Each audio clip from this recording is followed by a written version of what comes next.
पनिया के जन जाय अकेला झरेला, पनिया के जन जाय अकेला, पनिया के जन जाय अकेला झरेला, पनिया के जन जाय अकेला। वही पनी घटवा बजजवा के डेरा, वही पनी घटवा बजजवा के डेरा, बजजवा के डेरा, बजजवा के डेरा। अरे सड़िया पेन्हाई रसलेला, अब सड़िया पेन्हाई रसलेला झरेला, पनिया के जन जाय अकेला, पनिया के जन जाय अकेला झरेला, पनिया के जन जाय अकेला। वही पनी घटवा बजजवा के डेरा, वही पनी घटवा बजजवा के डेरा, बजजवा के डेरा, बजजवा के डेरा। अरे सड़िया पेन्हाई रसलेला, अब सड़िया पेन्हाई रसलेला झरेला, पनिया के जन जाय अकेला।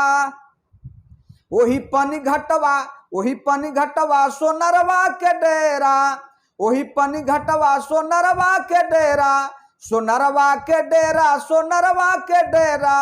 अरे गहना पेन्हाई रसलेला, अब झूलनी पेन्हाई रसलेला झरेला, पनिया के जन जाय अकेला, पनिया के जन जाय अकेला झरेला, पनिया के जन जाय अकेला। वही पनी घटवा मनिहरवा के डेरा, वही पनी घटवा मनिहरवा के डेरा, मनिहरवा के डेरा, मनिहरवा के डेरा।